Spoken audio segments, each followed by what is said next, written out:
Greetings Sentinels fans. This is going to be a purely mechanical talk about the OblivAeon mode in the game. Since questions and misconceptions are constantly coming up, I decided it might be a good idea to make a guide.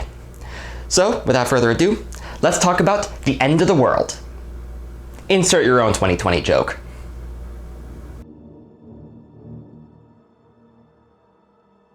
This is going to be part 1 of 2 or 3 videos, since there is a ton to go over.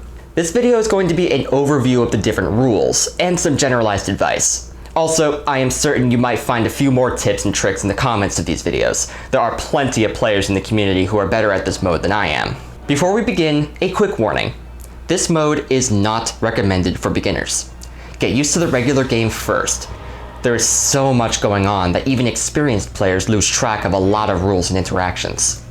Also, I'm going to be assuming that you have all or at least most of the content of the game.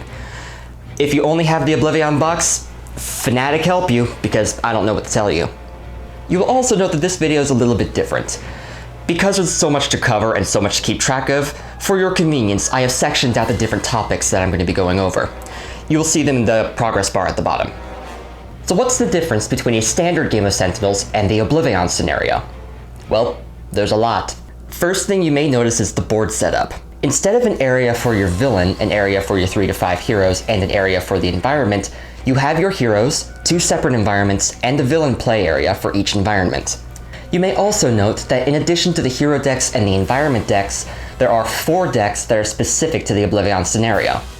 1 for the big guy himself, 1 for his flunkies, the Scions, 1 for the mooks, the Aeon Men, and 1 for the mission deck.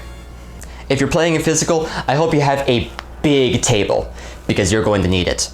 A big important thing to know here is that anything that happens in one battle zone does not affect the other battle zone, including effects that stick on targets. So if Legacy plays Heroic Interception in Megalopolis, he won't be able to defend heroes in Mordengrad with it. But if Wraith hits OblivAeon with a throat jab in Mordengrad, and then OblivAeon moves to Megalopolis, he will no longer be affected by the throat jab. This can be a thing that lots of players make mistakes on, and can easily contribute to the chaos of the game. Second, you may notice that when you set up the game, you had to pick 5 environment decks instead of just 2. Well, during a game of OblivAeon, the rules for losing changes. Instead of trying to protect your heroes from being incapacitated, you are protecting the environments from being destroyed. If certain conditions are met, an environment can be destroyed and replaced with a new environment. You lose if 4 environments get destroyed over the course of the game. I'll elaborate on that later. Next big difference. Extra phases have been added to the game. Normally, you resolve actions at the start of your turn, play a card, use a power, then resolve cards at the end of your turn. Some heroes do mess with this, but this is generally what happens. Well, you get an extra phase before the start of turn effects, called the pre-start of turn phase. In this phase, you are first given the option to stay in the environment your hero is currently in, or switch to the other one. This costs you nothing and can be done in addition to other actions. But it can only be pulled off in the pre-start of turn, unless other cards allow you to do it at other times. But after staying or switching, you then get a bunch of options. 5 of these options resolve around the mission cards. 1 of them does not, so remember it for later. During the pre-start of turn phase, you can interact with the mission deck. If you don't have a mission card in your hero's play area, you may grab the top one from the deck. Each hero can have 1 mission in front of them. You will note that mission cards are double-sided, and the red side is up. This means that at any point, you can see the top card of the mission deck, and you may plan your strategies accordingly. Your second option in the pre-startup phase is to switch your current mission with the next mission. If you think you can't accomplish your current mission, or you like the next mission better, you may place your current mission on the bottom of the mission deck and take the top one from the pile. Your third option is to shuffle the mission deck. And your fourth option is to trade missions with another player who has a mission. In order to initiate a trade, both players have to already have an unfulfilled mission. Now before we talk about the 5th option, let's discuss what these missions are. A mission card is essentially a card representing an opportunity. Every mission has requirements that your hero, or your hero's team, has to fulfill in order to flip the mission card and get the reward card. Some requirements are simple, like beat up this bad guy, while others require some planning, like arrange a situation where 1 hero can take out 5 targets in 1 turn. There are 25 missions, too many to go over in this video, but when I get to the advice portion of the video, I'll point a few out. Once you fulfill a mission's requirements, the mission flips over and you get its reward. Once you have a reward, it behaves like any other hero card. They can be targets, equipment, ongoings, even a one-shot. Rewards are generally pretty powerful, so it's usually worth putting in the effort in getting them. And once a hero flips a mission and gets a reward, they can take up a new mission on their next turn for another potential reward. What's more, if your hero gets incapacitated, your next hero can spend their pre-start of turn phase to reclaim a reward. And that brings us to Incapacitation. Remember when I told you the rules for losing has changed? That extends to this. If your hero loses all their hit points or otherwise gets destroyed, then it isn't game over. That hero's player flips the hero's character card over as normal and places it on the field. Then they remove that hero's deck, and at the end of that turn, after all the end of turn effects have happened, they can select another hero from their collection, place it on the field at full health, drawing 4 cards, and then continue playing. And different promo variants of the same hero do count as separate characters, but you can't have 2 different copies of one hero at a time. So you can't have Freedom 5 Wraith and Freedom 6 Wraith in the field at the same time. Death isn't the end in this game. You are playing a long war, not a short fight. Unfinished missions go under the mission deck. Any rewards your old hero had get placed under their character card for your new hero to possibly pick up. But the last action of your pre-start of turn phase is that you may use an incapacitated ability from a hero in your play area that has been taken out. As you lose more heroes, your options open up. However, you can only do one of these 6 actions per turn, and you'll find that in an OblivAeon game, you are racing against time. Use your actions wisely. That's a lot of talking, and I haven't even gotten to the villain turns yet. So, once all your heroes are done with their actions for the round, the game then goes to the environment and villain turns. Whatever environment you designated as the first battle zone goes first, and then the Scions and Aeon Men in that battle zone get to do their thing. Then the second environment goes, and then the Scions and Aeon Men in that zone. Then, regardless of whatever battle zone he's in, OblivAeon then gets his own turn. So to be clear, that is 5 non-hero turns happening before you get to do your actions. And of course, at the beginning of the game, the villain gets to have the first turn as per normal, but only OblivAeon, not the Scions. So now that I've gone over the riveting subject of whose turn goes when, let's get to the Scions. There are 10 Scions in the game, and at the start, 2 of them are in play, 1 in each battle zone.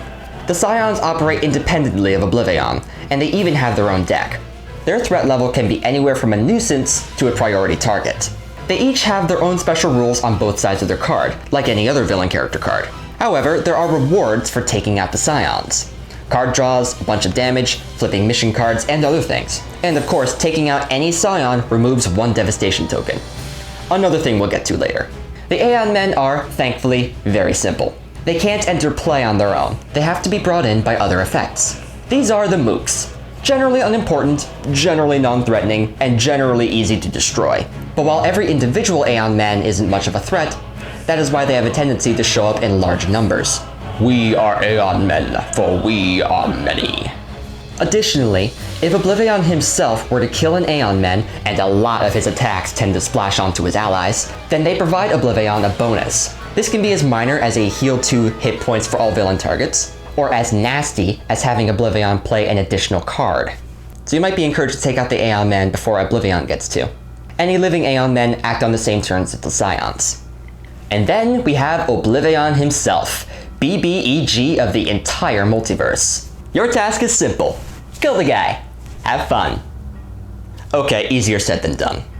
OblivAeon has a lot of protection from defeat. First, he has 3 phases and a secret 4th phase, if you meet a certain parameter. You have his first phase where his hit points don't matter, a second phase with 180 hit points, and a third phase with 120 hit points. So yeah, you have 300 hit points to plow through, but that's not all. I say that on his first phase, his hit points don't matter, because they don't. That 10,000 hit points is pretty much only there for show. What you need to worry about on his first phase is his shield. At the start of the game, OblivAeon places 1 out of 5 possible shields in his play area. You can choose which shield you want, or you can pick one at random, your call. On the front side of each shield, OblivAeon is immune to all damage, and he can do a few extra things like play extra Aeon Men, or jump into the other battle zone. You need to fulfill specific requirements in order to flip the shield onto its back. At that point, you can damage OblivAeon, but you still need to do some more work to ditch the shield completely. Once the shield is gone, OblivAeon flips to his second phase if he hasn't already. And finally, I said that you lose if OblivAeon destroys 4 environments. How does he accomplish that? Well, let's go to this card here. This is the devastation token tracker and the countdown timer. The countdown timer is pretty simple. At the start of each of OblivAeon's turn, it counts down by 1, starting at 6. Once the countdown reaches 0, OblivAeon destroys the environment he currently is in, dealing 20 damage to all targets in his battle zone. If he does this, he flips to his next phase, regardless of the condition of his shield or his hit points. If you haven't destroyed his shield yet, it stays in play. However, this only happens as a result of the countdown. The other method of environment destruction is the Devastation tokens. Devastation tokens can be gained in a lot of ways, and removed in only a few. If a hero gets incapacitated, a token is added. If an Aeon vassal is killed by OblivAeon, a token is added. If, on their turns, the Scions outnumber the heroes, a token is added for each Scion, and there are plenty of card effects that add tokens willy-nilly. If there are 12 Devastation tokens out, then, on his turn, OblivAeon destroys his environment, dealing all targets in it 20 irreducible infernal damage. There are only 2 surefire ways of removing Devastation tokens. The first is eliminating Scions, which removes 1 token each, and the second is flipping OblivAeon before his countdown timer reaches 0, in which you remove a token for each turn you had left, and the countdown gets reset for the next phase. And now you know everything you need to know in order to play a game of OblivAeon. And yeah, that is a lot. That is why I sectioned out these whole things. So, now it's time for the general advice. Rule number 1, don't panic. You'd be surprised how possible it can be to save yourself from a bad situation in the game. And even if you are losing, have fun with it. Fight to the last. The chaos of the game can still be rewarding. A lot of the losses I've taken have been just as rewarding as the victories. But do note that the notes I give you won't always help. There are lots of things that can happen in this game, and OblivAeon is not exactly cooperative. He's pretty much been designed to have a possible counter for anything you do. Now, if you want general, non-OblivAeon specific ways to make this easier for you, I can direct you over to my ban list. It'll be our little secret. Not all of them are applicable, of course, but most can help, and it is slightly easier to work some of those strategies, since those heroes are just one dead hero away from being able to pull them off. Incapacitation abilities can also help keep heroes alive and set them up faster, and many rewards help with that as well. For Scions, you need to decide how you want to approach them. Do you largely ignore them? Do you take them out for the benefits they give you? Do you actively hunt down all 10 of them? Regardless of your plan, while some cards will summon Scions to the field, more can also enter play depending on the OblivAeon phase. On phase 1, every time you kill a Scion, OblivAeon will immediately replace them. On phase 2, on his turn, if OblivAeon sees that one of the battle zones doesn't have a Scion, then he will summon one there. On phase 3, he ignores his Scions altogether, which might make it a good time for Scion hunting. Now for Scions to look out for, I'm not going to do all of them, but there are 3 that you need to especially look out for. First is Faultless. As Scions go, he can be dangerous, but he's fairly easy to work around. I point him out for his reward. If you take out Faultless, his Scion card flips over and he becomes an ally. He will heal heroes and give them power uses during his Scion turn.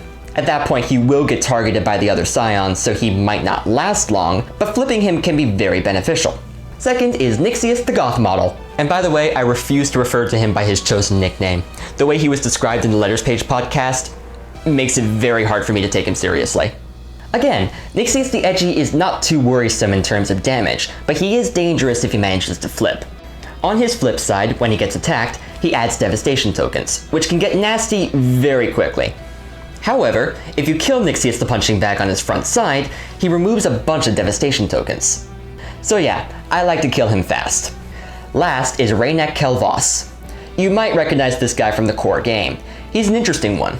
He will defend himself from all attacks by an amount equal to the number of Devastation tokens, and he will deal that amount of damage to a hero.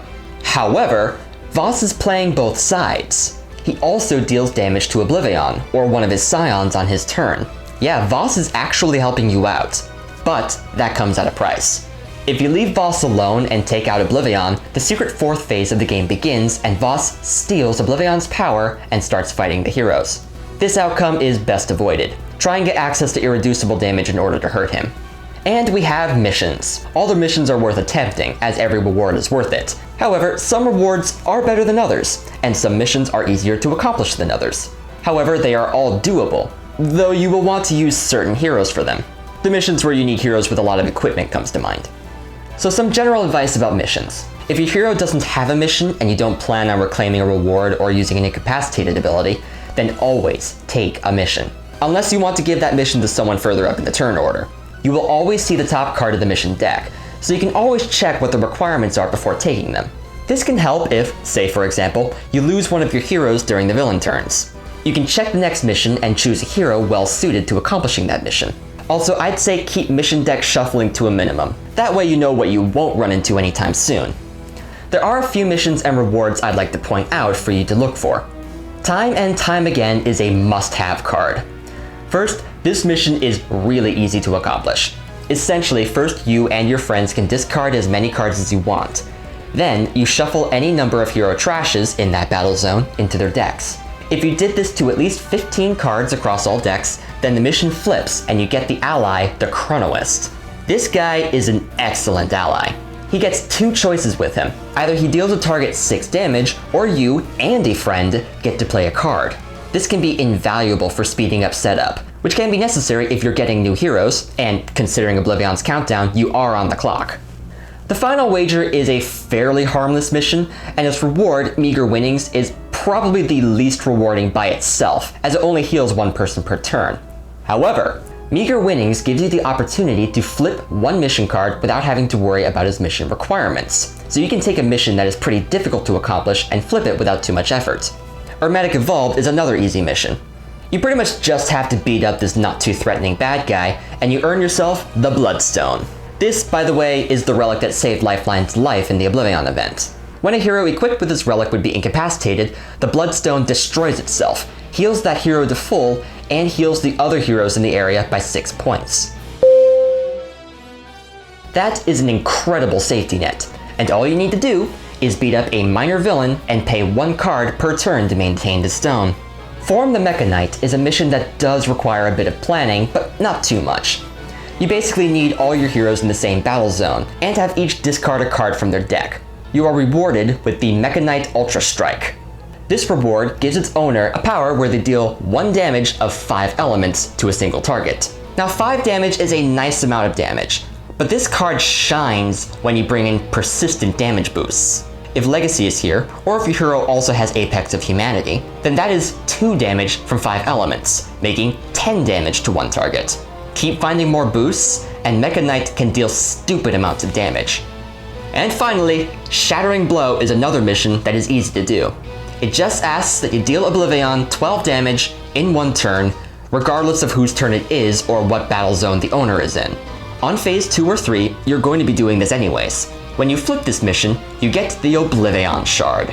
The Shard is absolute bonkers. You need to have it there at the start of your turn in order to activate, and you need to spend a card to do so. But once you activate it, it will increase damage dealt to and by targets in that hero's play area by the amount of devastation tokens there are. That can mean that you can get a 1-point boost or a 10-point boost to every single attack by that hero. This leads to turns where that hero is bashing huge chunks of OblivAeon's health away, or killing Scions left and right. If you can place this card on a hero who perform lots of instances of attacks, then you can get a lot done. Just note that the Shard cuts both ways. That hero can deal a lot of damage, but it is very easy to get them killed too. Either plan for one big burst, or find some way to protect them. And that's what I've got for now. There is obviously a lot of stuff that I can go into detail about, but this video is long enough as it is. So, that said, take care, friends.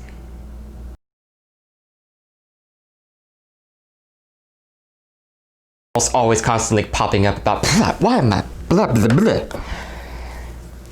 I'm forgetting my lines. You may also note that in addition to the hero decks and the equipment decks, equipment decks? Really? See, as having OblivAeon play another, or as nasty as having OblivAeon getting to play I feel like I'm about to swallow my tongue. Jeez. I forgot to write something in.